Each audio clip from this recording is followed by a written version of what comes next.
Recording போடலாமா?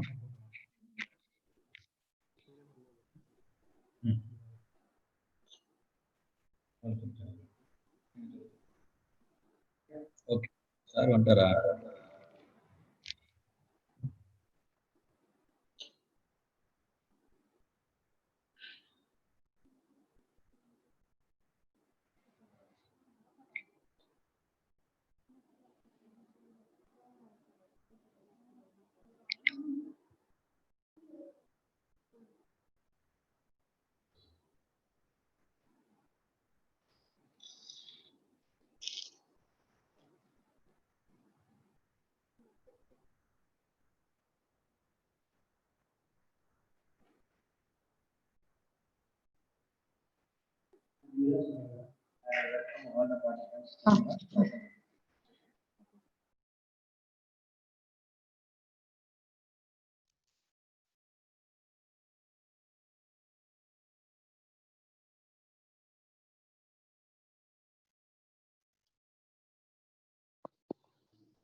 Good afternoon and welcome for the afternoon session.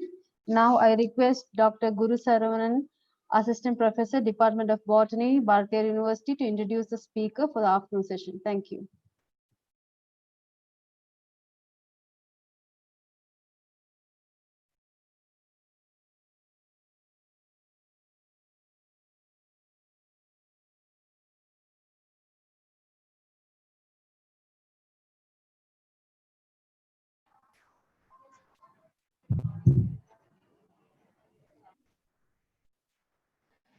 Thank you, madam. Madam, we will wait for another 5 minutes because our participants are coming in the Okay, Zoom sir. platform. Okay, Okay, sir. we want to wait for 5 minutes. Okay, sir. Then let me start. Okay, sir.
Total 59 are in Zoom. 18. 18.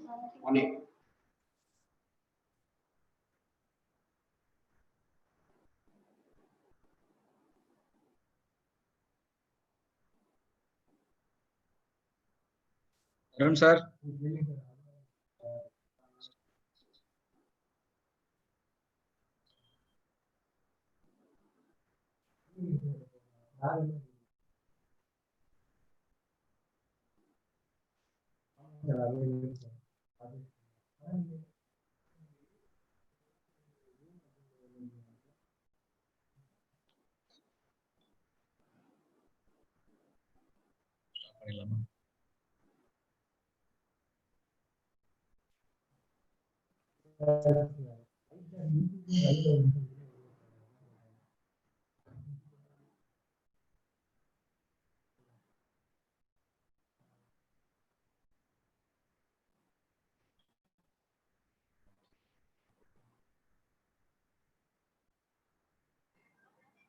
Start பண்ணுங்க.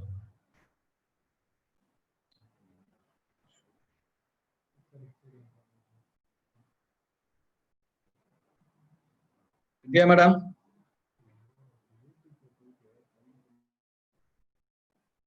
Yes, sir. Vidya madam, shall we start? Yes, sir. Session? Okay, sir. Yes. Okay.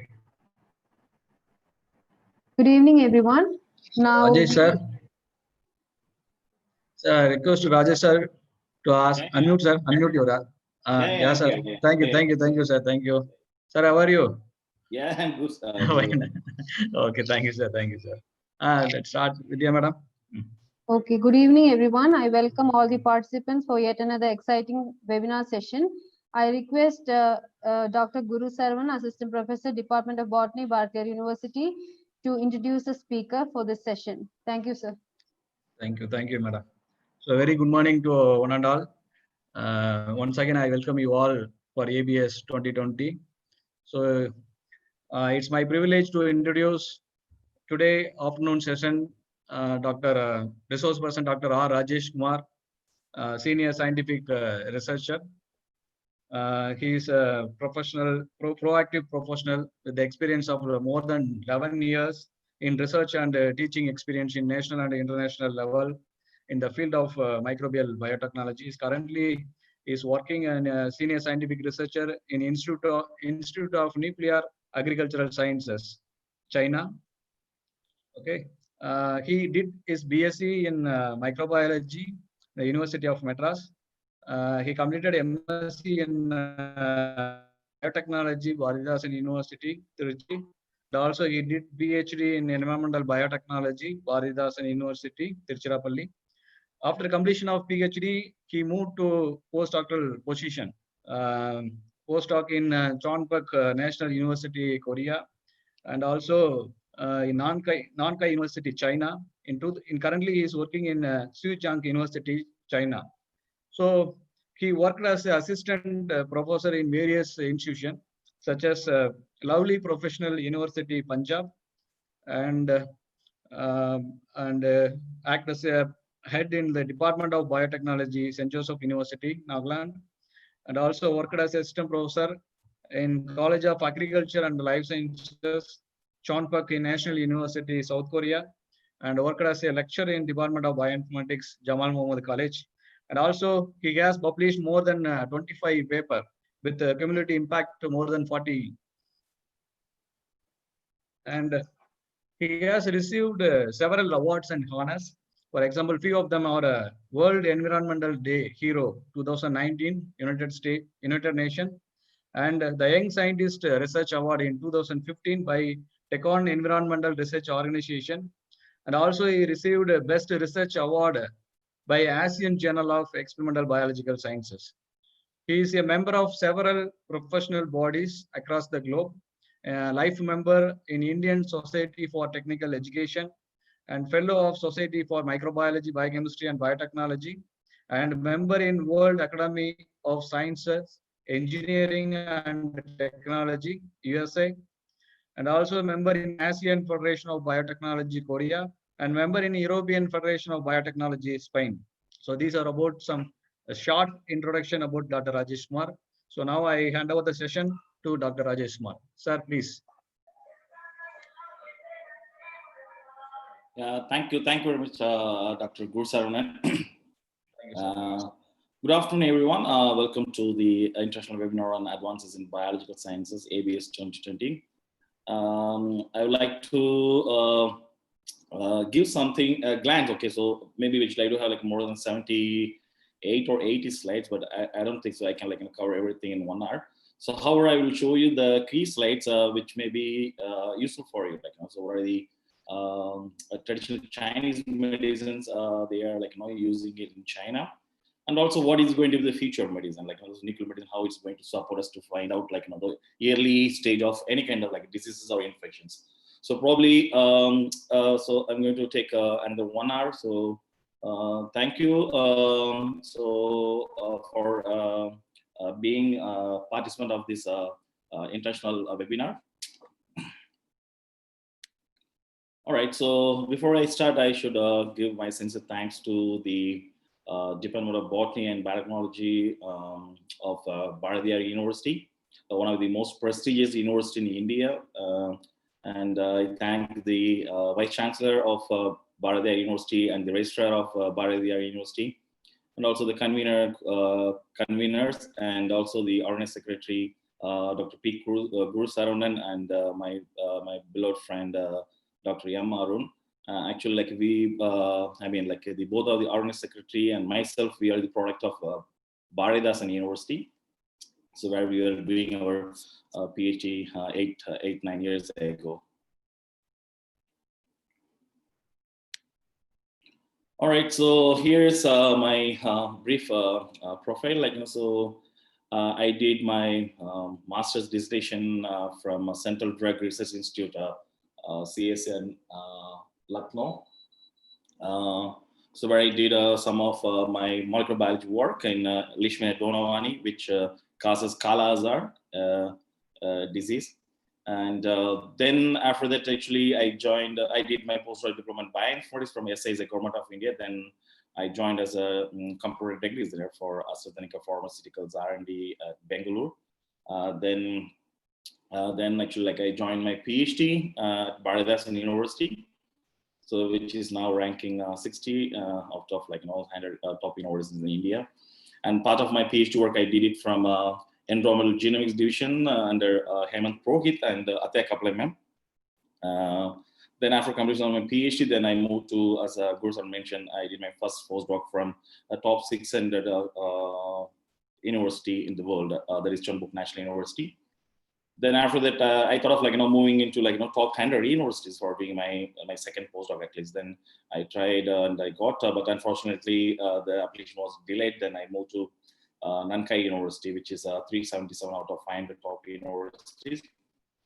Then again, actually, as I mentioned, so I want to do my postdoc from top 100 universities. So I was striving for that. Then I got an opportunity now where I'm doing my third postdoc from Zhejiang University, China.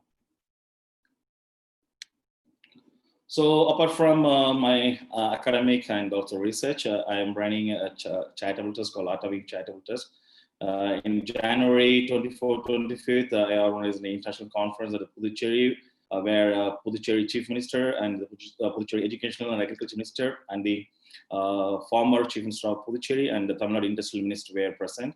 And during this lockdown, I organized more than 20 webinars. I hosted more than 20 webinars regarding the coronavirus. That was the world's first coronavirus discussion series, where we discussed every aspects of coronavirus, not only the infection, also we discussed how the post pandemic is going to be, and what are the things that we need to take care. So every aspect we discussed in more than 20 webinars, and then actually I organized one international conference along with the Chaudhary Charan Singh University, Meerut. Then actually right now I organize various international faculty and research development program for the benefit of our Indian researchers and academicians. Yeah, so as Gurusaravanan mentioned, so I'm the founder of a Voice of Indian Concern for the Environment, and for which actually my organization and myself received a recognition from United Nations Environment as World Environment Day Hero for the year 2019.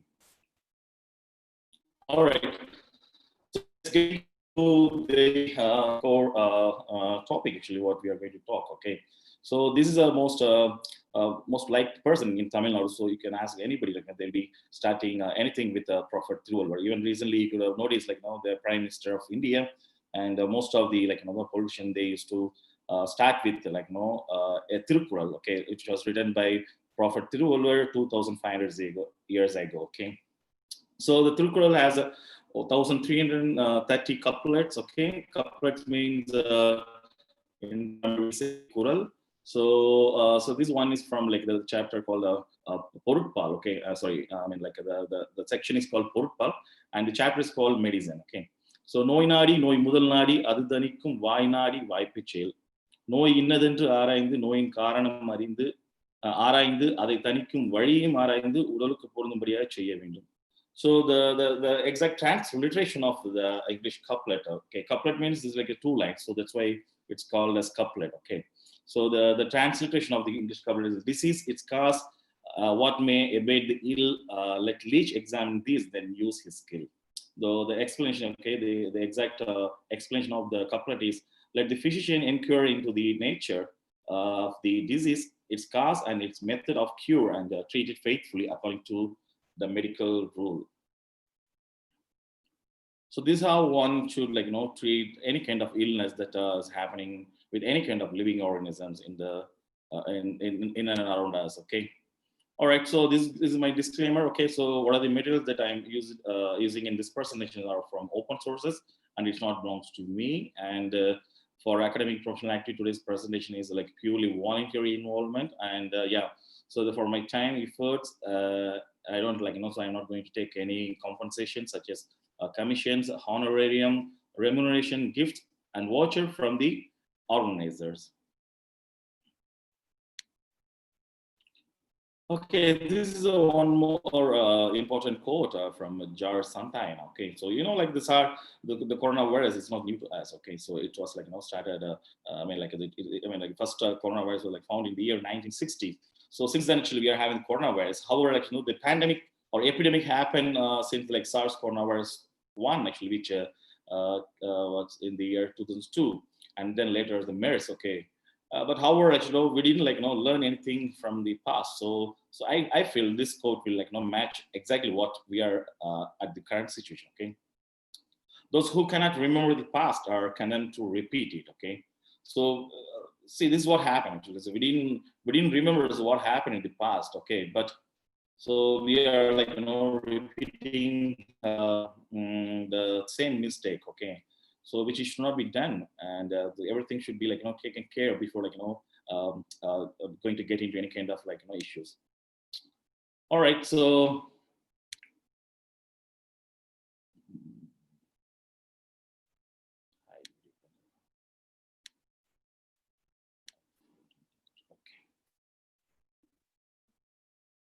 okay, so why disease spreading? Okay, so this is a most important question everybody will be wants to know. Okay, because we don't know why the disease is spreading. What is the reason? Okay, so it was said by the CDC. Okay, Center for Disease Control. Okay, so it is mostly it was like occur through some factors. Okay, so they say it's like because of population growth that is happening because of rapid urbanization. Okay, you can see like many people like even in India actually we could say, if you see in Mumbai, Dharavi, or you can say in Tamil Nadu, you can go to Chennai. Okay, so you can see like lots of like people like lives in a slum. Okay, because of urbanization, people moving from place to place for like for taking some jobs, or like to find like some kind of like sort of living opportunity than where are they exactly before. Okay, so because of this like urbanization, what happens, the disease, okay, that because of the close population, like one disease like spread to each others very fast. Okay, and next is like wars, like civil turmoil or natural disaster, because of some refugees, like so they move from like place to place. From them also like they carry some diseases from one country to another country. So from that also like so we can also call like so through kind of like a bio-war. Okay, so through that also like so they're kind of like diseases are spreading. And also the most important thing is the rapid increase of like people traveling on air. Okay, so because the flights is where we are traveling to, like we used to carry sometime like contagious diseases like the coronavirus, like reason SARS coronavirus 2. So similarly, people in the aircraft, okay, they carry some disease from one country to another country. Through that also, like so that there are chances of like spreading the infection to the other parts of the world. Okay, so we can witness that one through this SARS coronavirus 2. So that's why like now you cannot see any flights like flying from any other country. So they stop like all the aircraft recently. And also like so the human habitation. Okay, so people like take some kind of like infections. Okay, which makes like because of the expanding different areas for them to like living. So through that also they cause some they get some pathogens which cause like disease to other humans. Okay, and also social changes. Okay, so because you can see we go to school, like the children go to school, and also I mean the faculties like also the faculty also goes to the school. Actually, school means we can say university. Okay, where the person to person like is easily like get transmitted from one children to another children. So that is also the reason like how the diseases are getting spread. Okay, and also the other one is like the disease is formally under control or re-emerging because of like complicancy towards them in the public health sector. So tuberculosis is one example. Also we can say the SARS coronavirus. Okay, that we the coronavirus also is one of the best example because it was yearly, but that re-emerged again. So through that also like through these factors, okay, the diseases are getting spread around the world, also from person to person. Okay, so according to Central Disease Control, okay, the 70% of the emerging infectious diseases are comes from animals. Okay, so animals means not like the domestic animals. Okay, so we can say it's from the wild animals. Wild animals also are like animals living in the forest or in the in the deserts or some that kind of which is not like living on with us. Okay, and some animals carry virus without becoming sick because that animal can be more immune to that virus. Okay, so what happens when virus from that animal when transmit the virus to another virus, that time actually the virus getting more dangerous. Okay, that is going to be very unpredictable, like we still witnessing the SARS coronavirus 2. So it was said actually it is from the bat. Okay, because bat always carries lots of viruses, but it's never give any kind of infection to the bat. But when bat gives the virus to another animal, okay, so which is going to be transmit the disease, so that is going to be very dangerous. Okay, that's how we have witnessed lots of outbreaks throughout the in the 20th century as well as the 21st century, and even in the past as well. But past we don't have the proper record of anything, but recent things in the 20th or 21st century we could witness how from a host how the virus transmit to the another animal, from there how the humans get infected. So from after few slides later, so you can see how it's getting transmitted. Okay, this is about SARS. Okay, SARS is severe acute respiratory syndrome. That is we do have two types presently. That is a SARS coronavirus 1 and SARS coronavirus 2. Okay, this is the first pandemic of 21st century, and the strain actually the respiratory syndrome related SARS coronavirus. Okay, so that's why it's called SARS-R coronavirus. Okay, the syndrome first was came into the real world in the year 2002, and it was and again in the 2004. Okay, the first actually the SARS was reported by Central Disease Control by in the year February 2003, and after the February 2003, it was spreading to different countries, 26 countries. Okay, it was spread. And also 5 communities infected with the SARS coronavirus 1. So here's the key events. Okay, in the year November 2002, but the CDC report only in February 2003. But actual the incident happened in the year November 2002. Okay, the first person from Guangdong province was infected with pneumonia, and then when he so here you can see the person from the Guangdong province of China. He was infected with the pneumonial infection, and he traveled to Hong Kong, and he was living in a hotel called M.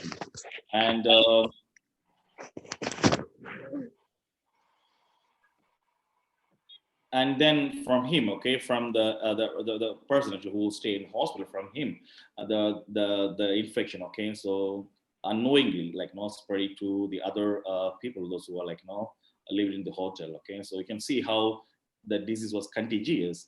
So from CA, from A to B and C, D, E, F, G, and the F and G, they fly to Canada, and from and all this started spreading in the Canada. Okay, and also family from A, they got infected with the K, and K, the person's from Ireland. So the person started spreading the disease in Ireland. And also you can see from I, United States, the person who lived in the hotel, he took the infection to United States. Similarly, you can see the various people who live in the place. Okay, the person traveled to Singapore and moved from Singapore to Germany. So this is how the disease became contagious and spread all over the world. Like as I mentioned before, it was spread into 26 countries. Okay, and it was the most contagious disease at the time in the year 2002. Okay, so after SARS coronavirus 1, actually there was another virus came into show, that is Middle East respiratory syndrome, that is MERS. In common, we call it the common flu. That is also a viral respiratory infection.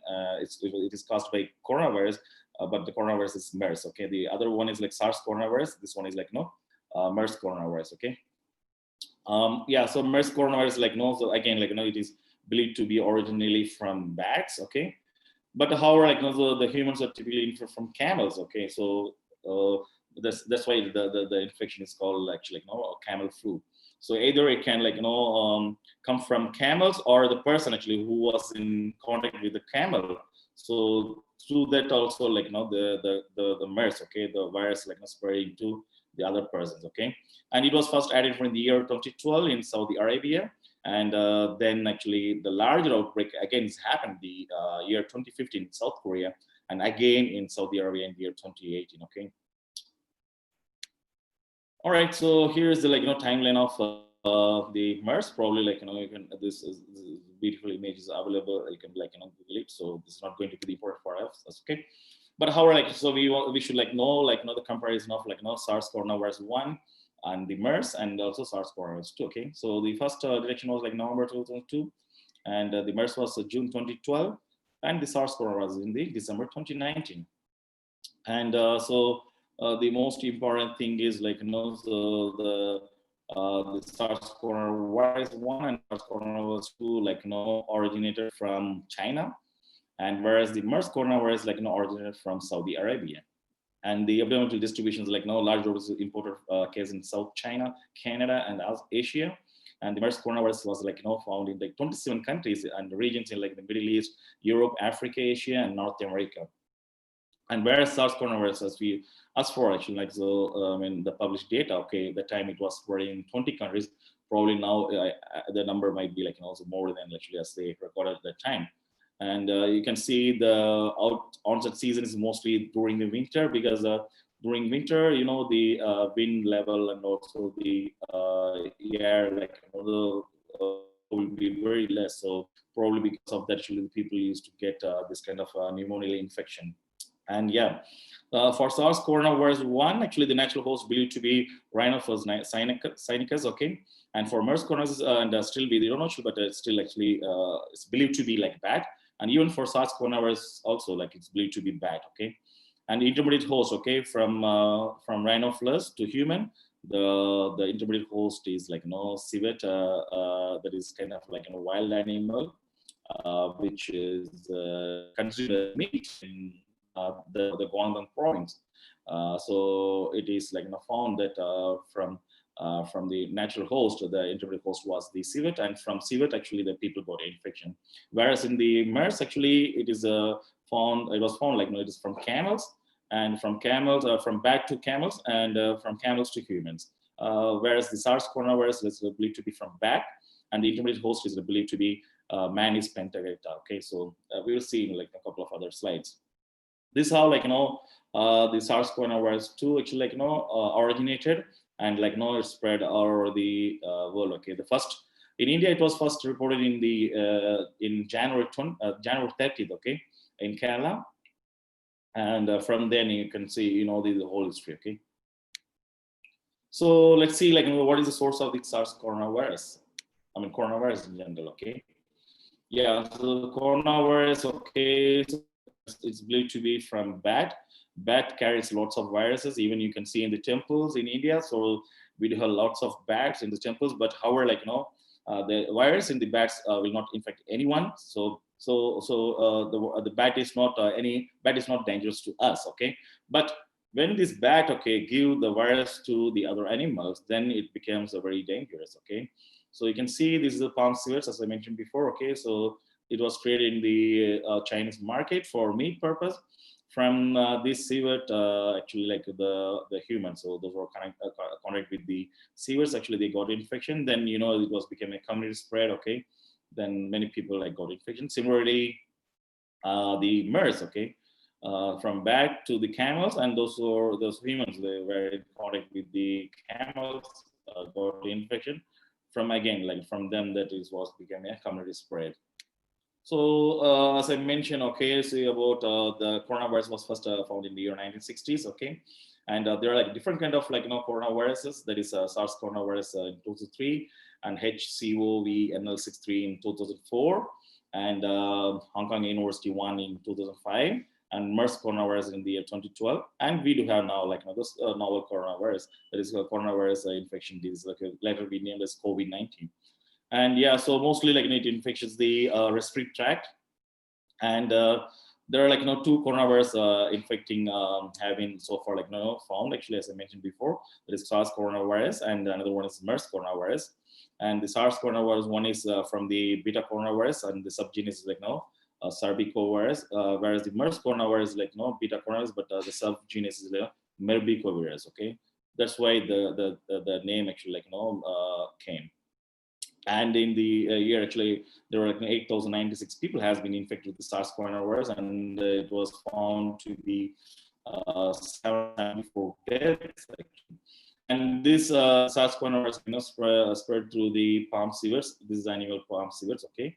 And from Chinese ferret badgers, this animal, and the raccoon dogs. So these are animals used as is for meat purpose in the some province in China. And as I mentioned, okay, the MERS, okay, so in total for human to human, camel to human to human, okay, transmission occurred. Okay, so what is coronavirus? The coronavirus is a kind of common virus. So it was it infects causes disease in mammals and birds. Okay, in humans, the virus causes respiratory infection, as I mentioned before, that gives mild infection. Okay, so it comes infects the nose, sinuses, or upper throat. So most coronaviruses are not dangerous, as I mentioned before. There are different kind of coronaviruses, but however, the beta coronavirus have been found as more dangerous. Whereas most of the coronaviruses are not dangerous. Okay, the coronavirus came because of the corona-like appearance. You can see here the Japanese National Institute of Infectious Diseases electron microscope image. So you can see a spike kind of thing. So which a scientist named as a crown. So that's why the name called coronavirus. And yeah, so the coronavirus belongs to the subfamily Orthonocoronaviridae, and in the family and in the order Nidovirales. And corona is an enveloped virus and positive sense single stranded RNA genome, and it has a nuclear capsid in helical symmetry. Okay, and the genome size of the coronavirus ranges from 26 to 82 kilobases. Okay, so how many types of coronavirus has been identified? Central Disease Control Agency is these are common human coronavirus. Okay, so there is 229E, there is alpha coronavirus, NL63 alpha coronavirus, OC43 Hong Kong University 1. So the both 229E and NL63 are alpha coronavirus, whereas OC43 and HKU1 are beta coronavirus. Okay, the deadliest virus so far which made lots of killing around the world is these three types. Okay, MERS coronavirus and SARS coronavirus 1 and SARS coronavirus 2.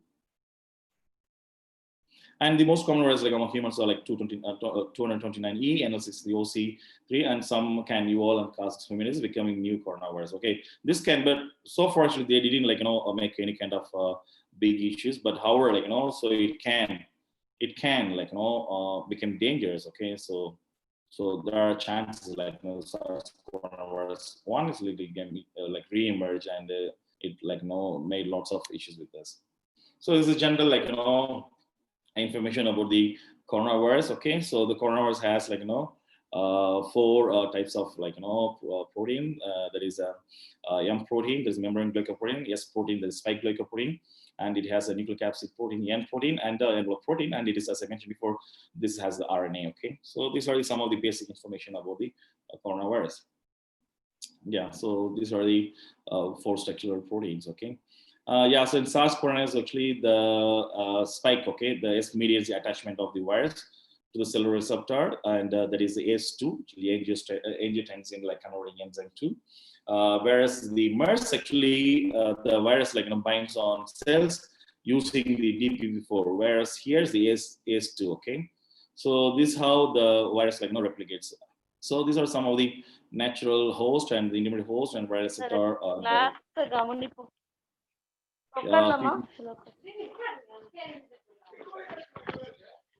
human host and the diseases which causes. Okay, so the most important recently we found this the SARS and the MERS. Okay, so this is how they spread, and again so they say some of the information about all these things.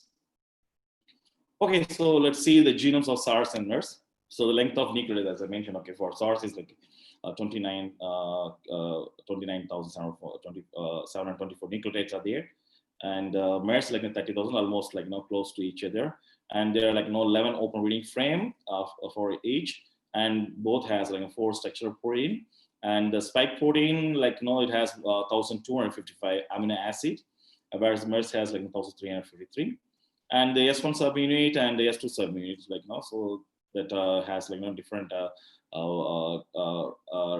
receptor binding domain and receptor binding motifs. And so these are the information you can find anywhere. Actually, and the non-structural proteins are at least 5 for SARS coronavirus, whereas MERS has 16, and it has 8 accessory proteins in SARS coronavirus, and whereas MERS has 5 accessory proteins. Okay. And the gene order is 5' replicase OF1 AB, and the spike is eventually 4 structural proteins spike S, envelope E, membrane M, and nucleic capsid N. That is a 3'. So this is how the order of the gene. Actually, I will show you the pictures. So these are the order of gene. You can say ORF 1A, ORF 1B, then spike, then the envelope and the membrane, then the nucleic capsid. Okay. This is the order of general, the SARS coronavirus, and you can see this has positive sense. Okay, positive sense single stranded RNA nucleus. Okay, this is how the genome is arranged. So again, so as I mentioned, it starts with the 5' and the end with the 3', whereas so this is the order of the genome organization of the SARS coronavirus genome and MERS coronavirus. So life cycles, okay, so the life cycle, as I mentioned before, the SARS coronavirus attaches to the cell through AS2 receptor, whereas MERS attaches to the cell with using the DPP4. Okay, so in general, okay, so you can see how the mechanism, the replication mechanism occurs in the cell cycle. Okay, so symptoms, as you know, these are common symptoms. Okay, so for Middle East, so there's a severe acute respiratory. Both are having caused by this one. The fever will be 100.4 degree Fahrenheit or more. Pneumonia, sometimes kidney failure, and transmission through coughs and sneezes from infected person or touching some contaminated objects. Okay, those are some of the common symptoms fever, dry cough. It will come 2 to 7 days. Okay. And mild breathing difficulties at the outset. There will be breathing difficulties, and sometimes gastrointestinal issues, diarrhea. Okay, and there will be body aches as well. So these are some of the common symptoms. So these are the information you can find it anywhere. These are some of the clinical characteristics. Okay, treatment. So let's move to our core idea of today's presentation. Okay, so there are some of the stages of development of some of the therapeutics for SARS as well as for MERS, and they tried different types the host protease inhibitors, viral protease inhibitors, monoclonal and polyclonal antibodies, coercin plasma, interferons, ribavirin, lopinavir, and ritonavir. Okay, so they tried everything, but none of these therapy agents are approved for commercial use in animals. Only it's still in the clinical trials. Okay, it's just tried with the animal models. Okay, so far it's not available for us. Okay, so no drug actually. That means there's no drug so far for SARS coronavirus. Okay, whereas vaccine is considered. Okay, again so. They tried different vaccines inactivated virus vaccines and live attenuated virus vaccines, viral vector vaccines, and subunit vaccines and DNA vaccines. But still these vaccines are not still not in a good it's not in a way to it can be used for human purpose. Okay, so let's see what are the so far there are no treatment and vaccines available. Then how the Chinese treat or control the SARS coronavirus in the past or in the present. Okay, so this is what we are going to see in couple in next another 30 minutes. Okay, yeah, so it's 4:30. Okay, so yeah, these are some of the conventional treatment techniques methods available, used for like SARS coronavirus 2 infection. Okay, first is oxygen therapy, and combining like different kind of antibodies. In India also, like so this is how they treat coronavirus patients. Okay, and also antivirals. Okay, sometimes they use some antivirals. Okay, and also the corticosteroids. They use steroids like a methyl prednisolone. Okay, so it depends upon like the condition of the patient, and based on the condition of the patient age and also the health condition, the doctors, like the physician, decides like what kind of treatment should be taken, given to the patients. Okay, and also the plasma therapy. The cause of plasma therapy. Actually, still actually the plasma therapy is also not like advisable, because in South Korea actually, when the patients who recover from SARS-CoV-2, they gave the plasma for treating the infected patient. However, after a few days later, those who turn negative became positive. So that is also the kind of like a serious issue. Okay, and so these are some of the conventional treatment methods available for like SARS-CoV-2 treatment.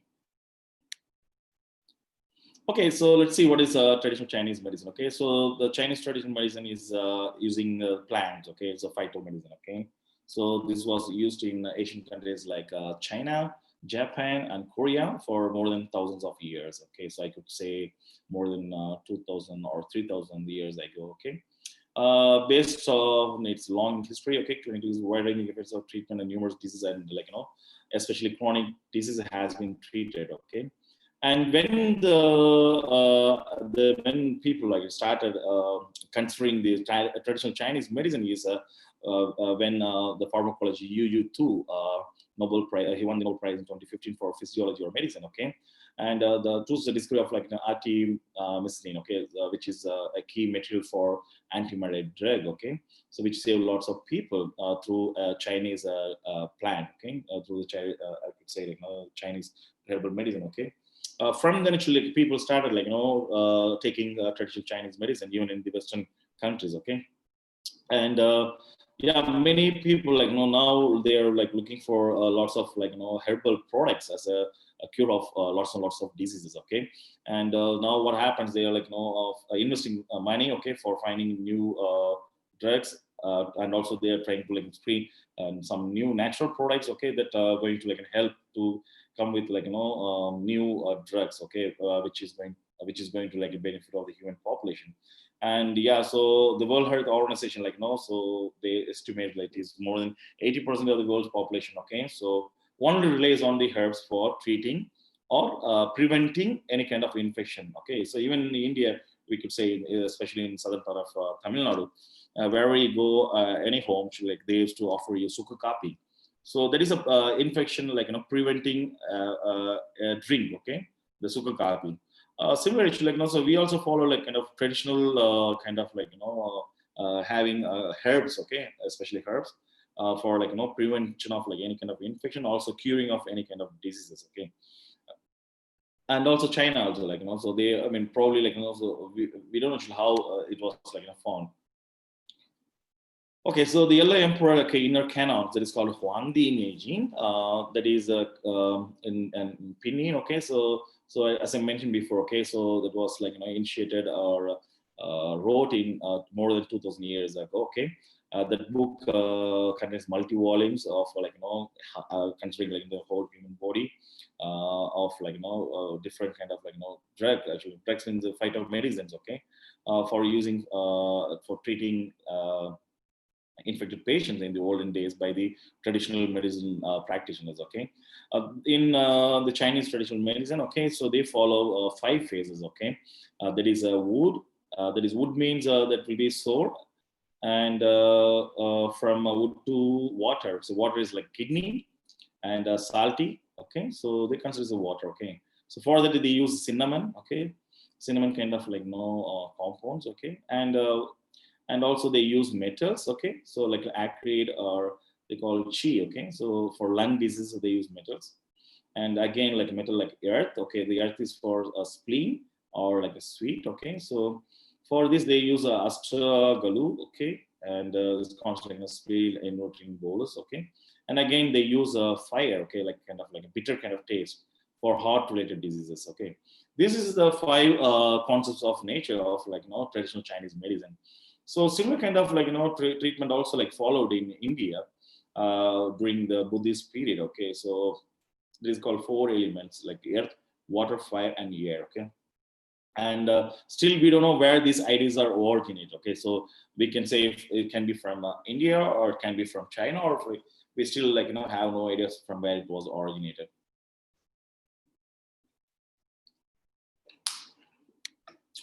Excuse me. Okay, so these are some of the book name related to traditional Chinese medicine. Okay, and the first one is before Christ. Okay, 1046 is during Chao dynasty.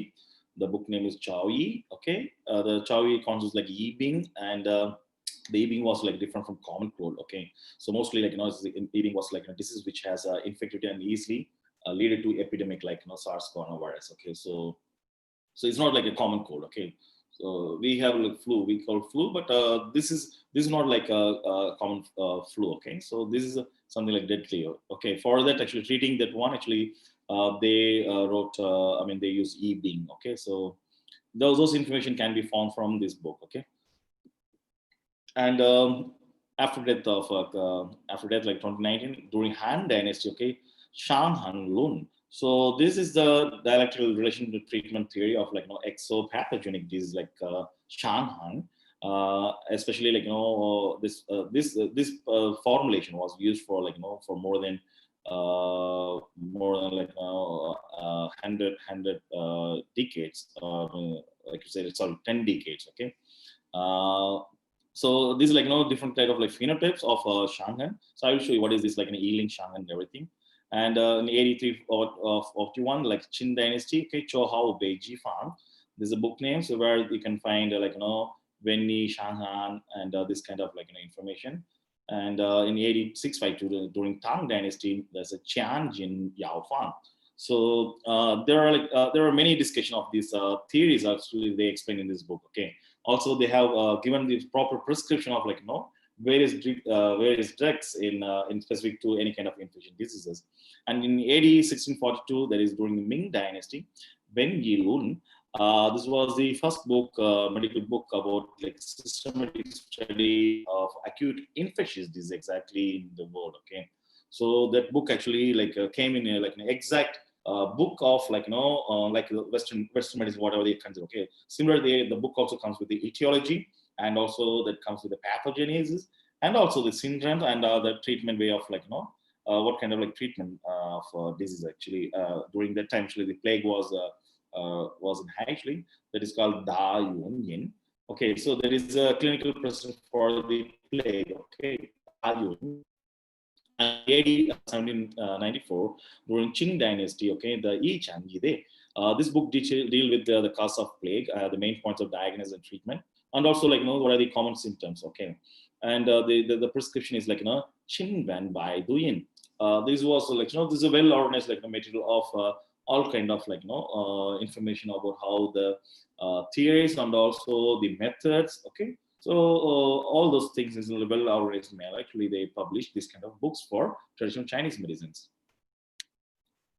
Okay, so how the TCM therapeutic efficacy usually works. Okay, so either it goes with a single herb, okay, or it goes with the multiple herbs, that is called formulae. Okay, the multiple herbs and constantly has advocated combinator. Okay, combinator of therapeutic stage called formulae to improve the efficacy of multiple targets when they give when they mix different kind of formulation of different herbs. So the efficacy is more for any kind of you can deal with any kind of disease.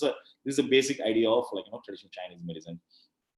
And based on symptoms and the patient's history and the book, actually what I have shown, okay, from those information they collect all the information and make the drugs as a crude. Okay, and then they combine together and they just treat the patient to get the maximum therapeutic efficacy to get the patient to get cured. And yeah, so for improving the health, actually the practitioner is what they does, actually they find based upon the overall symptoms of the patient and also what are the signs of the syndrome. Okay, and also they go with the prescribed formula actually that work together harmoniously to achieve ideally a good combination of drug to treat any kind of diseases. Okay, and yeah, so as I mentioned before, okay, the single herb, okay, single herb contains thousands of compounds. Okay, so this single herb may contain thousands of compounds. When you do the GCMS analysis, you can find like different kinds of like peaks of like compounds. And like multi herbs possess like a multi-component, multi-target carriers. Okay, this is the formula. It's the multi-drugs. Okay, it contains like a different multi-target and also contains multiple components inside this one.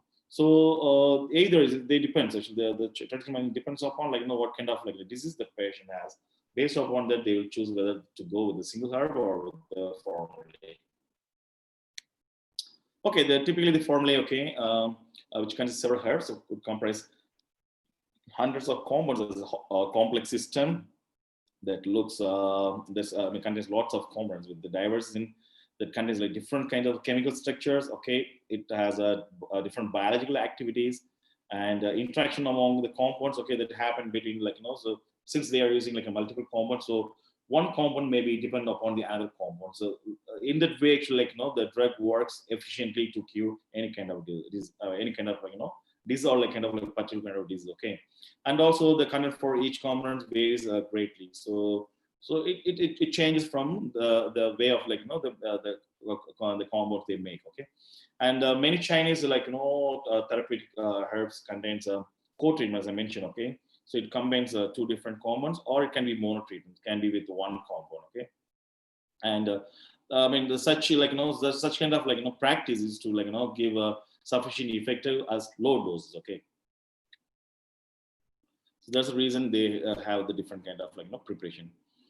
Okay, so how like the drug difference from the our modern day medicine? Okay, I mean modern day like Western medicine. Okay, compared with chemical drugs, TCM has a multiple component. Okay, traditional Chinese medicine has a multiple component. It has like a different kind of like combination of herbs. Okay, and also it has multi-target. Okay, it's not only target with one infection or only one place to cure. Okay, and also it has multi-pathway characters and possesses unparalleled advantages when faced with miscellaneous diseases. Okay, and the principle of like the traditional Chinese medicine is having 4 elements. So this is more important to know. The monarch, that is in Chinese called Jin, and minister, that is Chen, and in assistant is Zhou, and the servant is Shi. So like the chess game. Okay, the chess game, if you probably know the chess game, how it works is like so always it has a different kind of coins. So one is king, another one is queen, another one is like another two are like rooks, another two are like bishops, and another two are like knights, and we do have like different 8 pawns. Okay, so what it does is usually each coins like support each other, right? So in order to like take care of like other coin, the pawns goes and covers. Okay, so when the pawn cannot like covers, then the other bishops or knights, okay, or the rooks, okay, they go and like cover up the other coins. Okay, the most important coin. Similarly, the traditional Chinese medicine also contains like various compounds. So what it happens, so it compares together, and then each compound like supports each other to like make the drug efficient to cure any kind of disease. Okay, so let's see how the monarch is working. Monarch aims at the cardinal pathological symptom of a disease. Okay, so this is the main one actually. The Jin is more important than monarch. Okay, so this is going to be the cardinal pathological symptom of a disease. And what minister does is minister assists monarch. Okay, so it assists the monarch to treat other secondary symptoms if applicable. If there are any secondary symptoms, for example, if you have a cold, the cold also associated with headache, also running nose. It also associated with body ache, and several other symptoms. Okay, so similarly, actually, like the minister, what is based upon any kind of secondary symptoms that is going to be assisted by the minister, and the assistant, the Joe, and the servant, She. Okay, the assistant servant mainly coordinate the formulae and facilitate the performance of the monarch and the minister. So this both like helps both of them to like work properly when it was like given to any kind of the formulation that was prepared. Okay, so they work together like harmoniously to achieve an ideal therapeutic outcome. So all the compounds are like based upon this way. They choose one is as a monarch, the other compound as a minister, and there will be another compound or many compounds as an assistant, and there will be many other compounds can be a servant. So this is how they formulate traditional Chinese medicine. So it was believed there is more than 11,140 plant species and 1,581 animal species and 80 minerals and substances from various precious stones from minerals fossils are used in traditional Chinese medicines. So for from the books and also the books that I have mentioned from that, and also the current practice of traditional Chinese medicine. So this information we can find it from there. Okay, so so how the traditional Chinese medicine has been used for SARS coronavirus 2. Okay, so here's the pipeline. So you can see first, okay, the first one was found Wuhan Municipal Health Commission first report incident of unknown viral pneumonia, and the Fudan, okay, university found that this viral pneumonia, okay, so viral genome. And then China Center for Disease Control, CDC, informed there is a novel coronavirus, okay, because the genome matches with the SARS coronavirus 1. And China Center, okay, they finds what are the gene sequences and what are the diagnosis methods, okay. And then after investigation, the National Health Commission announced the emergency situation. And what happens then? The first, okay, in the January 21st, okay, in this year 2020, the first provincial level NCP Chinese medicine prevention and treatment program, Chinese medicine prevention and treatment scheme for novel coronavirus pneumonia infection in Hubei province issued. And again, the state administration of traditional Chinese medicine deployed the work, and the first batch of Chinese medicine experts arrived in Wuhan. And what happens? The NCP diagnosis the treatment scheme and issued national level Chinese medicine treatment scheme was announced for the first time on the second day, okay. And what happened? The first patient diagnosed in Beijing was discharged after the combination of Chinese and Western treatment, okay. They combined together. Like you can see in the southern part of Tamil Nadu. So what happens, even though we take paracetamol, or always so even at my home actually, so if I become sick, actually I got cold, I catch a cold, or my parent or somebody catch a cold. So what happens? They give paracetamol along with they give the suku kapi. So what happens that is actually our traditional way of taking some medicine along with it. So as I mentioned, this is like a chess, okay. So what happened when you take the suku kapi? The chuku has very good property of removing any kind of toxins present. Because any kind of drug has should be having an ADME property, it should be absorbed properly. ADME, so called ADME, absorption, digestion, metabolism, and excretion. Okay, when the drug is not excreted properly, then what happens? You will get the kidney problem. Okay, because the metabolism happens in the kidney. So that's why the sukukabi what it does, it supports to remove. It helps to remove the toxicity of the paracetamol to get properly excreted. Okay, so this is how the Chinese medicine also combined with the Western medicine. Even when I was in China, so I used to get sick during the winter time. It's just normal kind of sickness. What the doctors prescribe is they don't only give the Western medicine. They always give Western medicine along with the Chinese traditional medicine. Okay. So that is how they give treatment for the Chinese in China. Okay. But in India, so what we does is we actually only give either Siddha or Ayurvedic or Unani or homeopathy, or so we do have, but I feel this kind of combination of providing treatment of Western along with the traditional treatment probably supports to cure the disease very easily. Also, it supports the so supports our body, okay, not to get any kind of sick in future. Okay, so this is how the combination of traditional Chinese medicine was introduced to the first patient, and the patient was cured and it was discharged. Then they realized, okay, so we need to practice more with the traditional Chinese medicine. Then different formulation of traditional Chinese medicine has been prepared based upon their interest. Okay, and one of the most important Chinese medicine they provide is the decoction of Qingfei Baidu. So this is a traditional Chinese decoction for curing the disease, and it was administered to 214 patients, and from that, actually, 90% of them has been like recovered from the disease. Okay, so I will show what are the combination of Ching Fei Paidu in my next slides. Okay, so yeah, so sorry. Yeah, so this, as I mentioned before, okay, so it, not only recently, actually, even like the traditional Chinese medicine was introduced for SARS coronavirus, MERS, and also for H7N9 avian influenza. In 2003, SARS broke out in China, so it was like they provided. There were like 5,327 patients diagnosed, and 7 of them died. Okay. But in Guangdong, the fatality rate was 3.8%. The reason is the Taiwan and the fatality ratio. I mean, the mortality is in Hong Kong, and the PS is people with China was 70%. The fatality was Taiwan and PS was 11%. The fatality ratio in Canada was 14%. Okay. The fundamental reason behind this kind of less this one is because of the treatment of TCM. Okay, at the timing of the treatment. In Guangdong, 100 patients has been recovered after treatment of integration of Chinese medicine along with the Western medicine.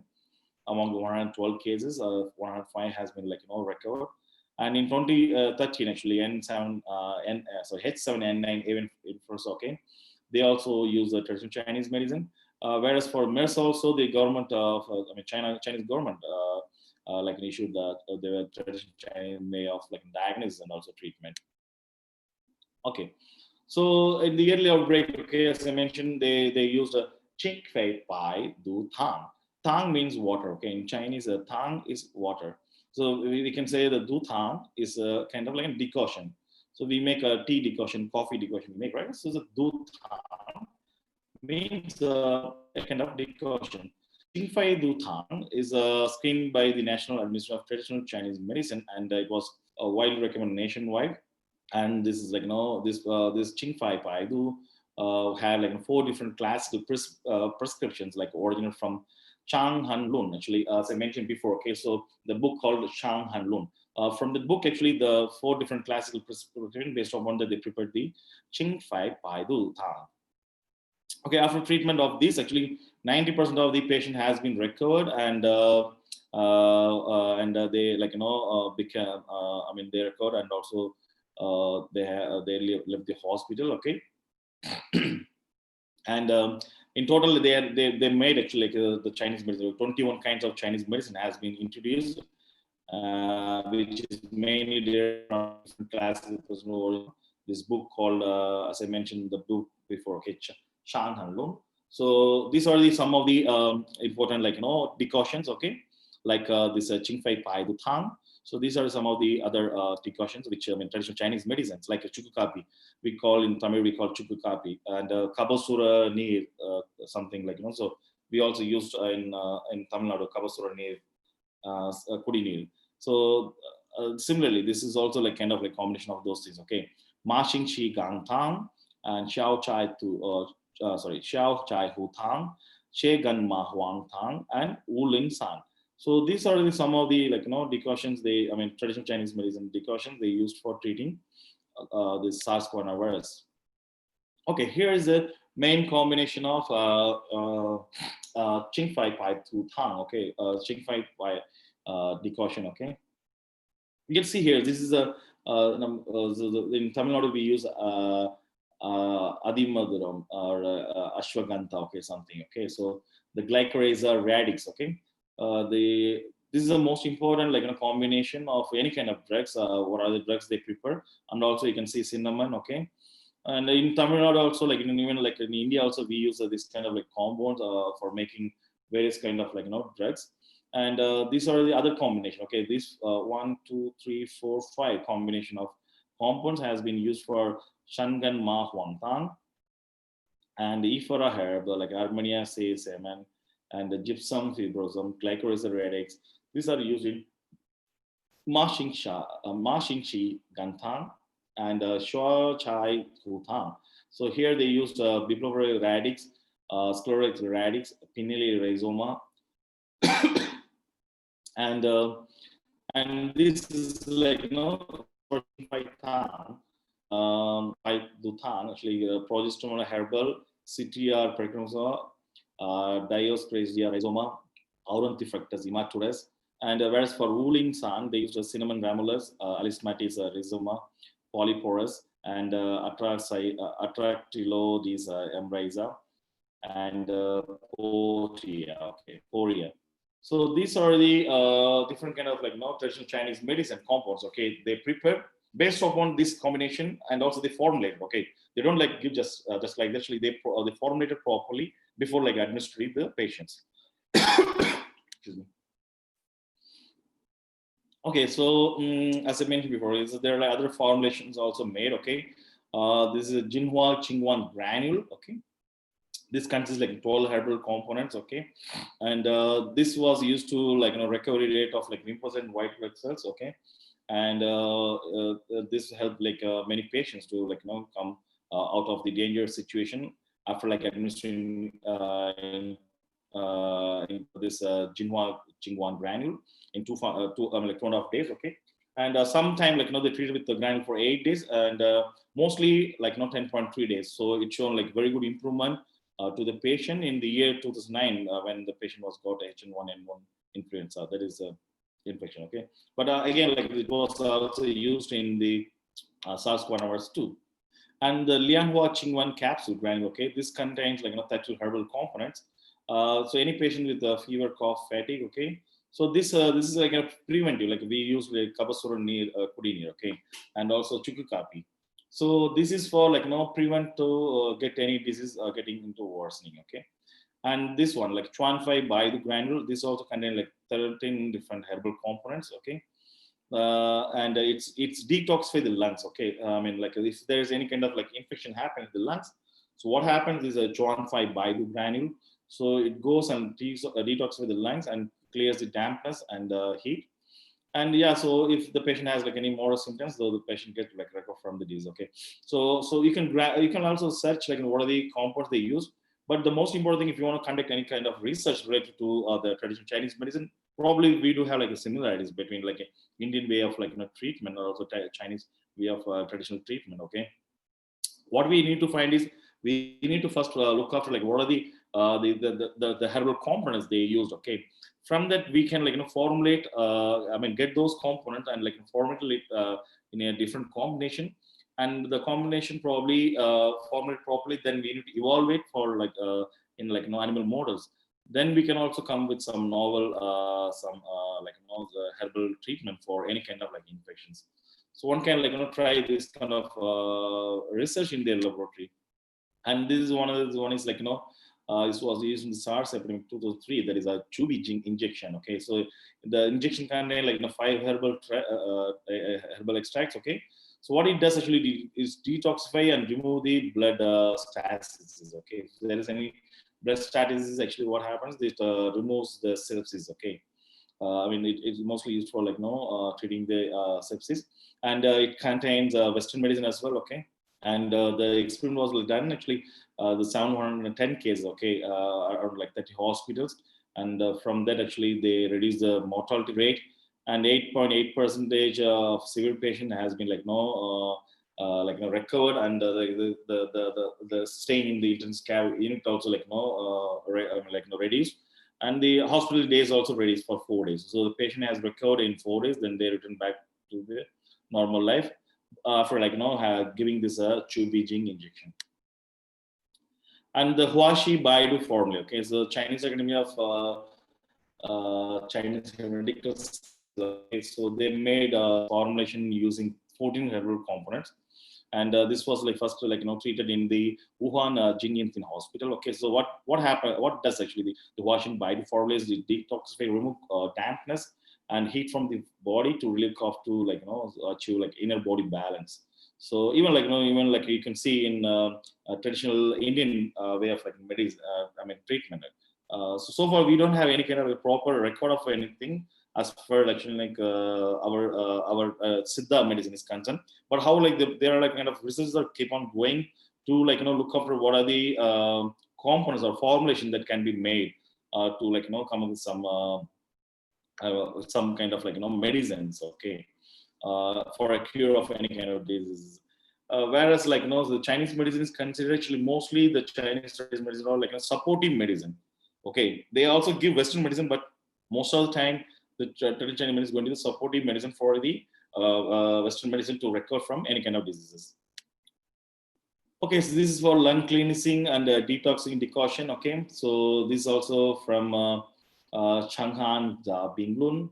That is, this book was written by Chang Chongjing sometime ago in 2020 AD. Okay, so one can like get more information. Okay, so this was used to, it contains like 24 herbal components. Okay, and used to treat many patients who's having like lung issues.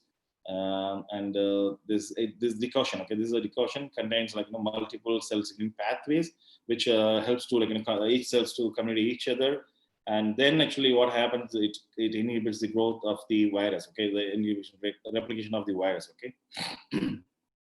And recently Huang Lushu, the president of the Chinese Academy of Medical Sciences, okay, made a 1,264 patients to recover from 10 provinces, and by using this lung cleansing and detoxing decoction. Okay, after giving that compound out of 1,264, 214 have been has been recovered, and so it was like the success rate was like 96.1%.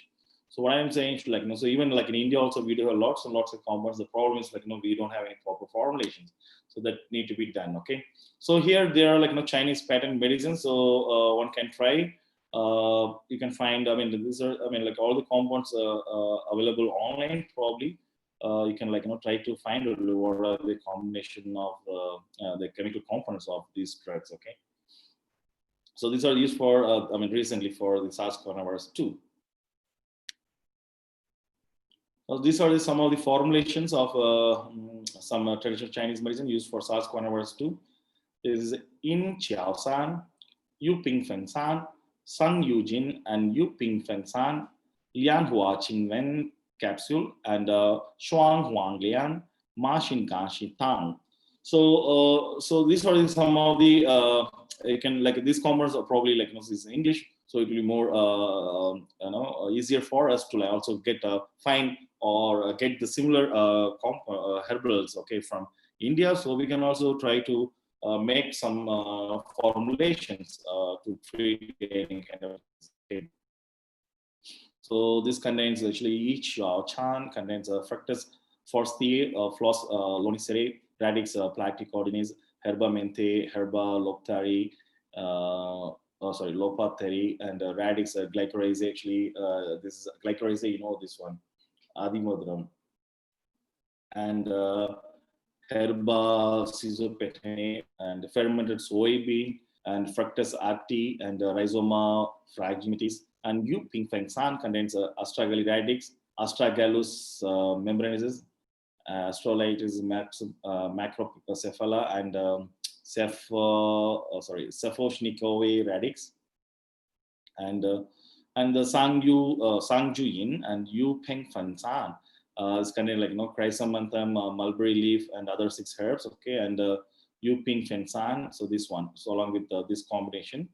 And again, this one actually Lian Hua Qing Wen capsule contains a Forsythia suspensa, Epithera sinica, Lonicera japonica, Isadis indica tica, Mentha haplocalyx, Deoprys chrysosroma, Rhodiola orosea, Gypsum fibrosum, Pegostramum cablin, Rhinum palmatum, Houtunia carreta, Glycyrrhizae, again this one like so Adimaduram, and Uralensis, Armeniaca cibrica, and the Shuang Huang Lian contains like Lonicera japonica, Scutularia baixa galenis, and Forinthia suspensa, and the Ma Xin Gan Shi Tang contains Ethitra herba, Armenicia semiramonum, Glycyrrhizae, radix, again like so everything. So mostly this the Adimadram like plays a vital role in almost all the combination of in the formulations. Okay, so the TCM herbal extracts like there comes from anti coronavirus activity. What happens when the plant derived phenolic compounds of root types of Icetis indigotica, okay? So which inhibits the cleavage activity of SARS coronavirus 3 CL pro enzyme, and water extract of Houthionia cargata inhibit the viral of SARS 3L3 pro activity and block viral RNA dependent RNA polymerase activity, that is RDRP. So this is also one of the important target to control the SARS coronavirus 2 or SARS coronavirus, okay? And the immunomodulation and scutellarian myricetin, okay, so which inhibits the NSP13 by affecting the ATPase activities. Because all the human or all the living beings, okay, if you inhibit the pathway, probably that is going to disturb the life cycle of any living organism, okay. So probably for this virus, okay, SARS coronavirus, actually this compound can affect the ATPase activity. And they again glycorrhizin and glycorrhizin radix, okay, inhibit the viral absorption and penetration. And herbacetin warning isobasocolone, actually 3-beta-D glucoside and helichrysatine, okay, inhibits the cleavage activity of MERS3 proenzyme, and tetradine and phanquinoline and ceftriaxone inhibit the expression of HCOV and OC43 spike and nucleocapsid proteins, that is the structural protein of the virus, and also immunomodulation, and Chinese rhubarb extracts that inhibit SARS-3 CL pro activity, and flavonoids, okay, from lychee seeds, the lychee fruit, okay, lychee seeds, and herbacetin, roifolin, pectolinarine, quercetin, epigallose, catechin gallate, and gallocatechin gallate, okay. So this inhibits the SARS-3 and 3CL pro activity. And quercetin and TSL1 from tuna sinensis roe inhibit the cellular entry of SARS coronavirus. And amodin there from genus like Rheum and Polygonum, okay, inhibits the interaction of SARS coronavirus spike protein, and ACE2, actually, which is through which the virus attaches to the cell, okay, and also inhibit 3 ion channel coronavirus SARS coronavirus, and HCOC43, and inhibit the 3 ion channel of coronavirus, and camphorol derivatives inhibit the 3 ion channel of coronavirus, and bicalin from Scutellaria bicalensis, okay, inhibit the angiotensin converting, again the ACE, okay, and cyclosaponins, okay, which prevent the early stage of coronavirus 22E9 infection until viral attachment and penetration, and tetraogalleyol beta-D glucose and luteolin from Gala chinensis, and vernicalinia refolia, okay. So heavily binds the surface spike protein of SARS coronavirus, okay. So these are the traditional Chinese medicine compounds and the mode of action. So probably you can try to get these compounds when you doing the GCMS analysis. Maybe it can be from any other compounds, so probably with these similar kind of names that can be formulated properly, and where it can be find the mode of infection with any kind of infection, okay. So these are the frequently used traditional Chinese medicine for prevention of COVID-19 infection, okay. This is from the paper, okay, Lu et al. And this is from Chu et al. Okay, so these are the components of the herbs, okay, combination of herbs and the regions where they used.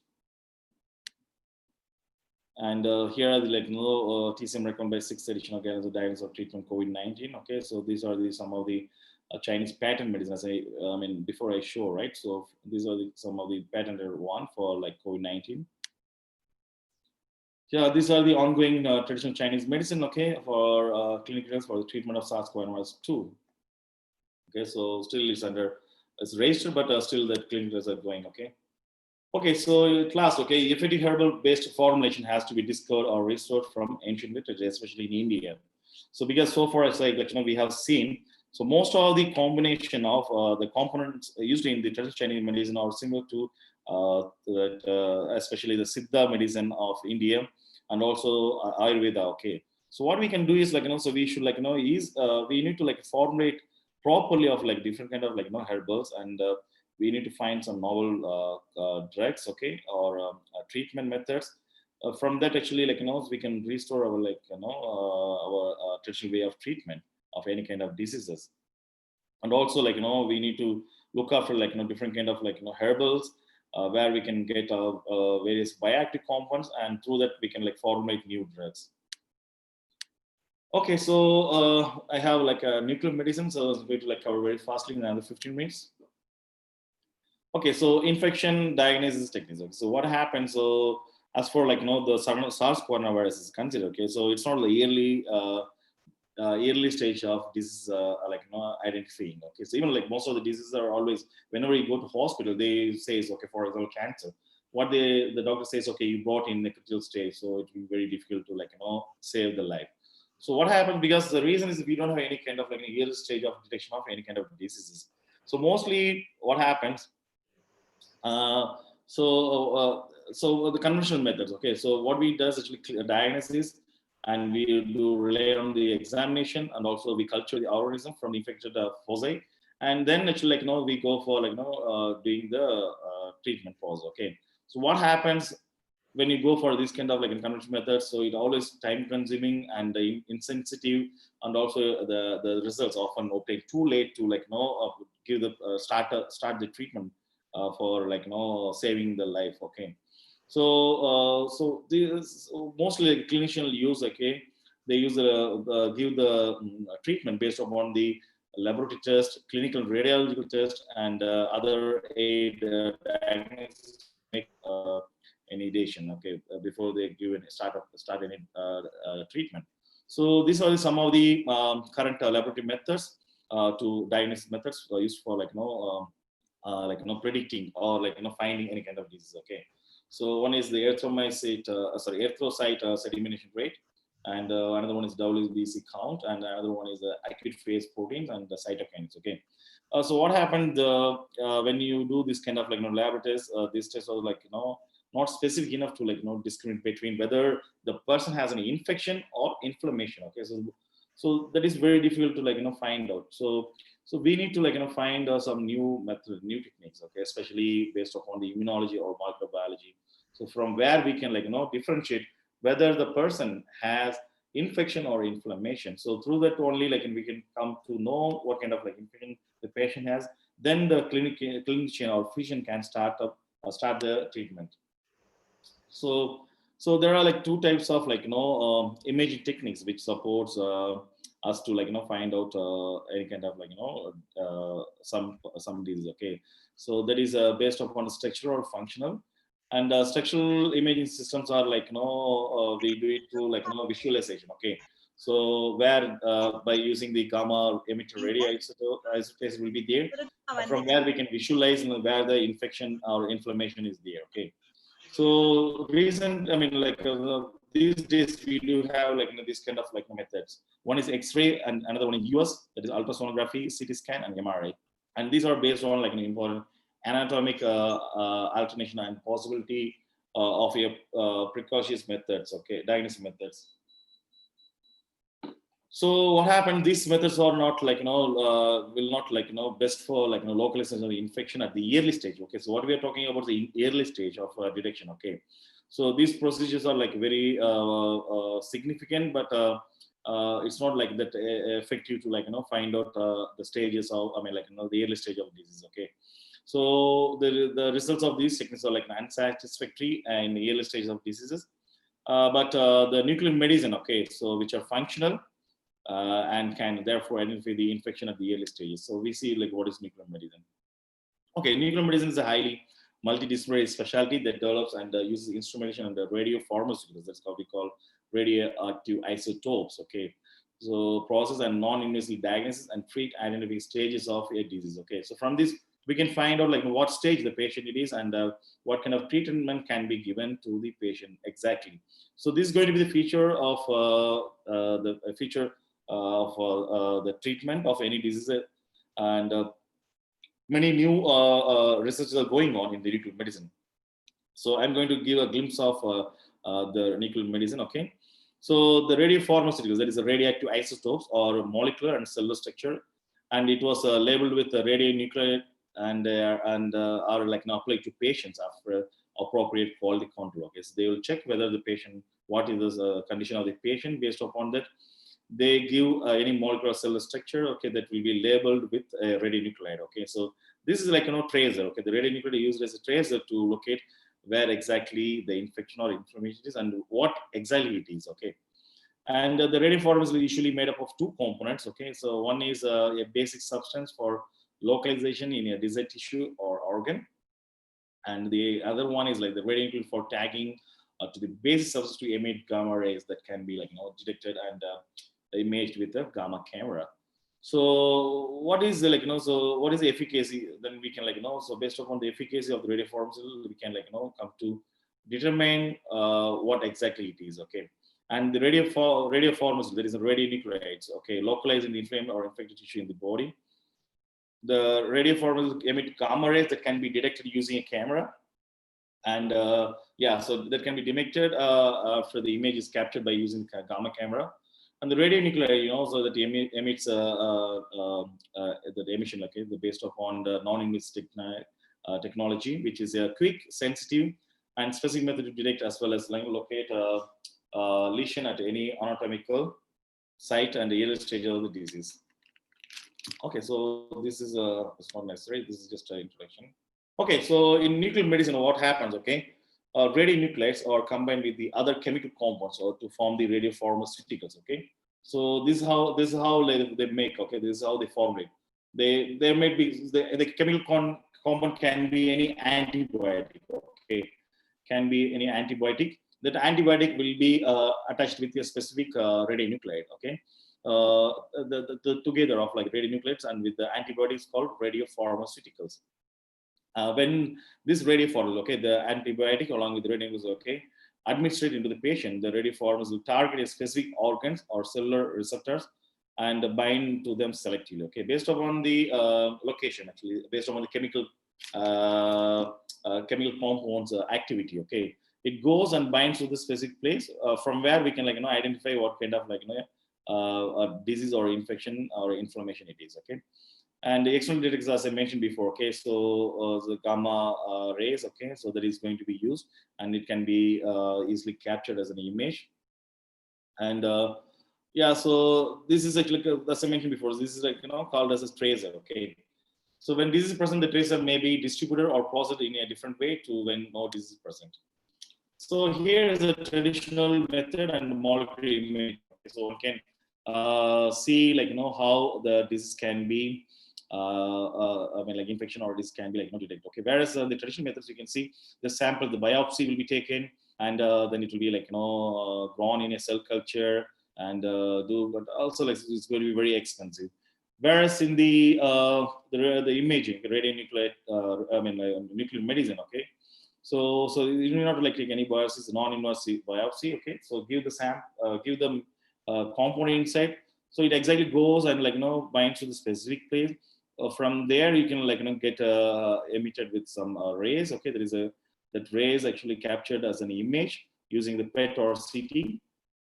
Then we can find out so what kind of disease it is and what kind of treatment and what is stage of the disease.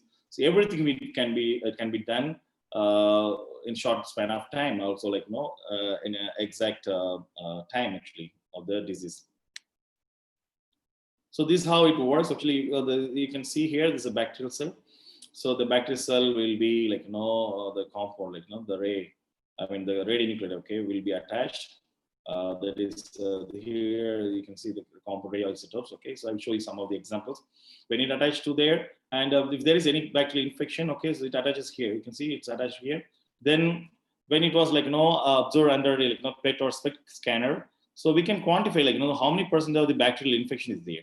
So we can give the count of the bacteria. So exactly we can see how many percentage of the how many number of the bacteria are present and what kind of treatment should be given to the patient. Okay, so it gives the exact thing of the disease. So what are the advantages of nuclear medicine? Okay, so as I mentioned before, so this is gives a early stage of detection, and another one is it's deep-seated infections such as abscesses, osteomyelitis, septic arthritis, endocarditis, and infections and other infections that is prostate devices. And also it provides the information of pathophysiological and pathobiochemical processes, and other than actually better than X-ray, CT, and MRI. In addition, like, the nuclear medicine permits whole body imaging. So whereas like CT and MRI can be routinely used for just for the part of your body, but whereas this nuclear medicine can, like, if you give a one-time test, we can find like what kind of what kind of like problems that a person has. Okay, so what are the current radios for imaging system? Okay, so these are some of the radiation used: alpha rays, beta rays, gamma rays, and the radiopharmaceuticals can be labeled with various needles such as 67 GA, 9 mmTC. So this 99 mmTC is like a widely used radiopharmaceuticals. I will show you in my next slide, how it's formulated. Okay, and 111 IN and the 18F 131 I exit. Okay, yeah, so as I mentioned before, okay, technetium 99M, that is a 99M TC. Okay, one of the most desirable radiation that is used in clinical nuclear medicine, and due to the emission of gamma ray, optimal energy of 140 keV, and it has 6-hour half life, and availability from 99 MO 99 generator systems, and it is very low cost. So the image system in nuclear medicines are gamma camera, single photon emission tomography. So for you can during this SARS coronavirus infection, so most of the lung has been detected with this to find the quantity of the virus load in the lungs. Okay, and these are some of the conventional nuclear medicine techniques, as I mentioned earlier. So 967 GA citrate, citrate, this is a chemical compound, and 19 MTC are labeled with leukocytes, and 9 is labeled with granular antibodies, or as radio labeled chemostatic peptides, and 9 MTC or 111 IN labeled with the human immunoglobulin, and 19 MTC labeled with nanocolloids, relatively liposomes or cytokines or streptovidin like biotin, and 18F fluorodeoxyglucose. Okay, so these are some targeting nuclear medicine techniques for imaging. So you can see here there are some of the, as I mentioned before, the 19MT is widely used. This was attached with the ciprofloxacin, and also you can see it was attached with the sparfloxacin, and also ceftriaxone, and also with other antifungal agents. And so this is how the microorganisms so the common is to find the quantity of the microorganisms. Here are some of the types of infection, and the sensitivity rate, and how much specificity based upon the number of patients. So you can see here, especially for the suspected bacterial infection, okay, so which was happened in eight countries under the auspices of International Atomic Energy Agency. Okay, so the accuracy rate was 85.4, and this is 81.7. And similarly, they used for where there are other viral infections. So this is how the sensitivity of this is of 99 MTC ciprofloxacin. Okay. So here again the antibiotics. Okay, so these are the antibiotics which was attached with the radionuclide. Okay, TC9M. Okay, for E. coli, and similarly for other fungal fluconazole for antifungal, isoniazid for anti-tuberculosis. This is how they make a formulation that is used for finding the disease or infection of in the human. And these are the nuclear medicine side effects. Okay, according to the international guidelines, it is assumed that even the smallest radiation doses pose a risk to patients. However, the exposure of nuclear medicine poses as low as reasonably practicable. That is allowed. So in our laboratory also we use radionuclides, but it's not that much strong so according to this alarm. Okay, the radio tracers are designed to act naturally and in condition with the body, minimizing the possibility of side effects. And as I mentioned before, it is very safe, and even in our laboratory also we use it. Patients do not experience side effects such as fatigue, dizziness, or headache. Whereas when we give other things, other way of treatment, the patient gets fatigue, dizziness, nausea, or headache. Whereas in nuclear medicine they don't. and patient can leave the hospital in a day and resume their normal activities immediately. Okay, the radiation from isotope typically leaves the body through normal excretion. Okay, as I mentioned before, there through the ADME, absorption, digestion, metabolism, and excretion. So the excretion happens in one day, so there's not going to be a very serious side effect. Also, as I mentioned before, like the 99 TMC, that's a half-life period, just 6 hours. Okay, in 6 hours, the patient like now the all the toxicity, like the radiation will like get out of the body. Okay, these are some of the prevention methods that every time like you used to watch it from online. Okay, so these are some of the facts that we need to. Okay, so that is the end of my presentation, and yeah, so I'm organizing some one workshop. If anybody interested, they can join.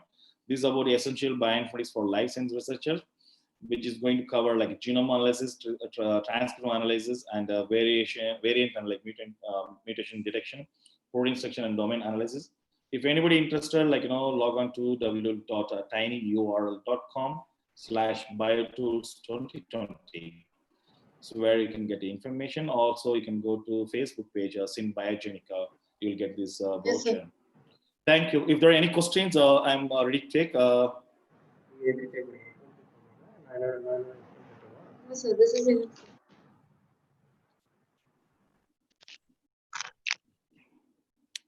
If there are any questions, I'm ready to take.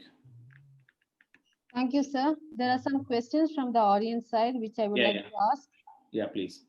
The first question is from Ms. Anbu Meghra. She's asking, how effective are the natural products on treating virus infection on treatment aspects? Yeah, I mean, like for treatment aspects, as for actually, as I mentioned, the traditional Chinese medicine, actually, they didn't mention that is going to treat. Actually, they used Western medicines, because we don't know like exactly where the target is, but the Western medicine has a target oriented. They make medicine based upon the target. Okay, the traditional Chinese medicine always be a supporting. Okay, this is going to be supporter. Like so if there is any side effects, to avoid the side effect, the traditional Chinese medicine is going to help. Similarly, even like as I told in Tamil Nadu also, like we use this one chukukapi. Okay, so that is going to like support the medicine. Also, it's going to like reduce the side effect of the Western medicine. But so far, actually, they don't have any kind of like proper information because it's not target based drugs. Okay, it's not target based because Western medicine are target based. The next question is from Archana. Yeah. She's asking like, can nuclear medicine be an answer to coronavirus infection? This is actually like nuclear medicine is to like detect the early stage of any infection. Okay, so then only we can like start up with the treatment. So this nuclear medicine is a point care imaging system. Okay, it's not like a drug or something to be provided to like cure. This will be like given and along with any kind of antibiotics or antibodies, then it will be helping us to like know what is the situation of the infection. If there's like how much quantity of the microorganisms, based upon that we can provide. Because for example, even you don't have like much bacteria, but you are taking 100 mg of drug, right? So what happens, like if you're taking unnecessary amount of like antibody, that is going to like make your body weak. Also, that is going to lead us to create antibiotic resistant microorganism. Okay, so that is going to be a big issue. This is what like so we talk about ABR and antibiotic resistant genes, antibiotic resistant bacteria. Okay, ARB, ARG. So in order to like cut down that, we need to know like how much amount of like drug should be given. That is going to be in future. Personalized medicine will become based upon the nuclear imaging technology. So we don't want like take medicine as somebody's taking. So 100 mg, you also take 100 mg. It's not the way. So it's going to be like in the future medicine. So we'll be taking personalized medicine based upon the quantity of like drug compound that you need to take. That is what like a nuclear medicine actually. Thank you, sir. Next from Deepthi, she's asking whether targeting RNA-dependent RNA polymerase will be effective against the virus. Yes, actually, yeah. So I mean, like so far, like there are some research groups are like working on that aspect as well. Like not only the structural proteins, also they are working in the RDRP region. So, but still we are not like sure because the vaccine or the drug is under preparation, so we have no information. But there are research papers has been come, but no such information available. Like we cannot like come for because everything is like, the data is accumulating every day, right? Russia said like they found the vaccine, but we don't know what base vaccine it is.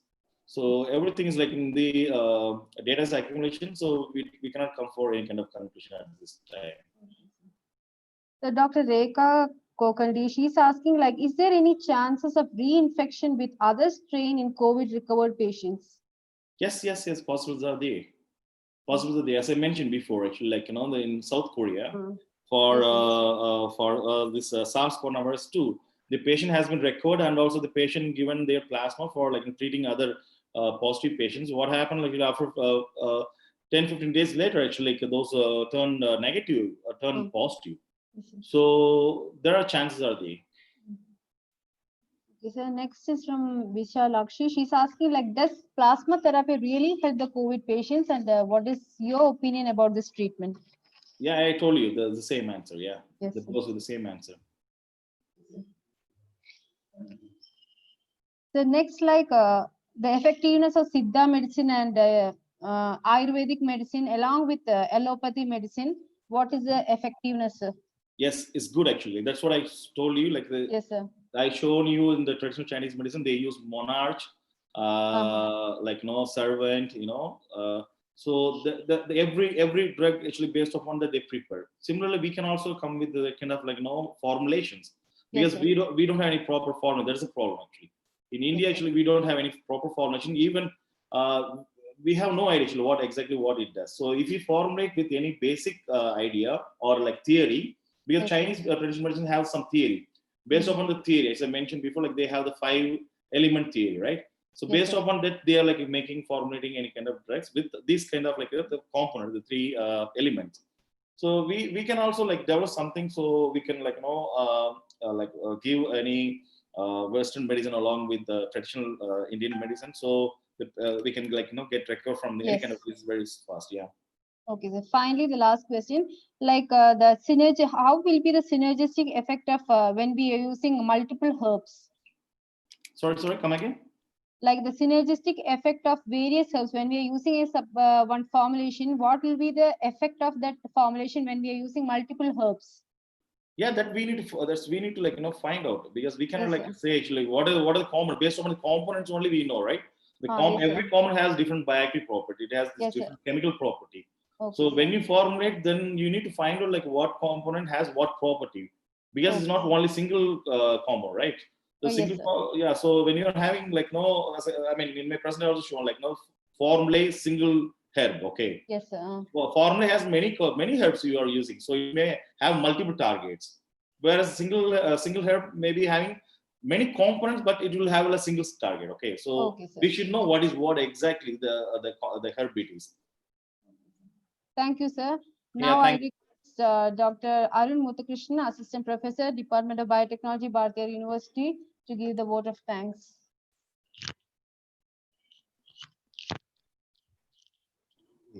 Hello. Yes. Dr. Rajesh. Yes. Oh, my dear friend. I don't know how to say thanks, man. We say never thanks. We say never goodbye, right? So actually, anyway, apart from that, I should say Dr. Ram Rajesh Kumar. Okay, he's my very close friend.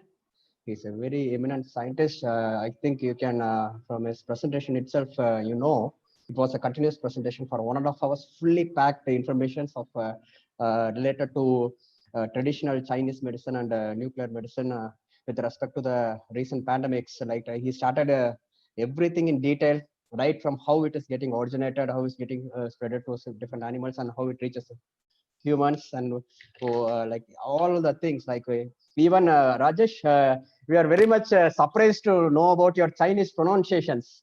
It was typically like, okay, like when you're speaking, we were able to like, okay, when a Chinese person speaks, you are using the same slang. I was discussing with my scholars. It was a very good a presentation. I know you are very busy, but still, like I thank you so much for giving us time for your valuable presentation. And from the session feedback, I can see everyone posting their comments. Like it was a very nice presentation. It was very clear, crisp, and it's the need of our hour.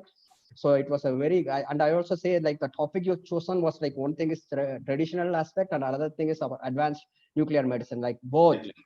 It's a very good, but both ends are like completely different, but you are able So to, actually Yes, yes. my idea is to like give some information. Later they can go on like dig, because there's a pile of information available when they go to Google or they go to Web of Science. They're like pile of information. So I just given some ideas. When they want to like learn more thing, they can go on like find like more information through Google or Web of Science. They will find lots and lots of information. Also, we do have lots and lots of herbs available in India. And the problem thing is like we don't have the proper formulation. So once we do it, probably India will also have like lots and lots of traditional medicines which can be used along with the Western medicine for like curing any kind of diseases. Yeah, definitely, Dr. Rajesh. So I should say that he's a multifaceted personality and he's a social thinker. And I am very proud to be his friend. And he's also the founder of a charitable trust called as Voice. And in Sangran Koil, he's doing a lot of things for in the Corona time. I can see him. I can follow him on Facebook. He's doing a lot of things for needy people, not over in Sangran Koil, all over the Tamil Nadu. And even I think you have your voice is having an outlet in Africa, you know. Yeah, Nigeria. Yeah, Nigeria. Yeah. So it was also I using the Facebook. I can see that you're doing a very good job, Dr. Rajesh. I wish all you best. I'm we will try to collaborate in future. Thank you so much for your nice lecture. And I know in the starting of the presentation you told you are not going to accept any honorarium or any money or like that. But yes, you you're my no friend. to this. You are my Yeah, friend. but, I cannot take. Yeah, I yeah, will connect it later in another way. Yeah, but you should you Actually, need you cannot say no for one thing because we always have a very good care, love, and affection for you, and for giving that you should not say always no. So you should accept that. Even Okay? if you give like you can give to my charitable trust account, so I can like Definitely, give it, definitely. yeah. So I can We will. so I can I know. help someone. Definitely, you are doing a very good job, Dr. Rajesh. I wish you for you to continue, and we also will extend our support. Thank you so much. Thank you, Very thank nice you all the presentation. participants for being Rajesh. patient because I know I took more time. Still, like you have been like so patient. It's And okay, also, sir. like, you Rajesh, raised sir. so many questions. Thank you very much, and thank you Thank Gurusaravanan you, sir. because he's one of the. Thank you so much, Rajesh, sir. Thank Yeah, you. wonderful session. We are all enjoying and learn more things, sir. We are enjoying your talk. Thank Very you. wonderful session. Your support Thank you. very highly solicited. Thank you, sir. Thank you. Thank you so much. I thank all the participants. Also, I thank the Bharatya University. I mean the conveners and also the other office staffs who were like being the supportive of this the webinar, international webinar for next another 2 days. I think like it's going to be for 3 days, and today is the first day. I hope all the participants will enjoy the APS. I guess Saravanan and Gurusaravanan and like Arun both have made a very good arranged a very good speakers actually. So I hope you'll be learning lots and lots of information through this international webinar. I congratulate all the participants for being a part of this conference. Also, I thank once again the organizers and thank you very much. Have a good evening. Thank you, sir. Thank you, sir. Thank you, sir. So, dear participants, thank you for attending the session 2. So tomorrow we have planned to give 3 sessions on day 2. The session 3 is given by Dr. G. Ashok, vaccine and the SARS-CoV-2. The session will start sharply at 11 a.m. And the session 4 will be given by Dr. S. Karthikeyan, novel immunotherapeutic avenues for cancer and COVID-19. The session will be started at 2 p.m. And the session 5 is going to deliver the talk by Dr. T. Muthamil Chelvan. The title is Plant Molecular Farming. The session may be started at 4 p.m. So totally, we have 3 sessions on tomorrow. Thank you. Thank you so much, dear participants. Thank you once again. We will close that session. Aruna? Dr. Arun?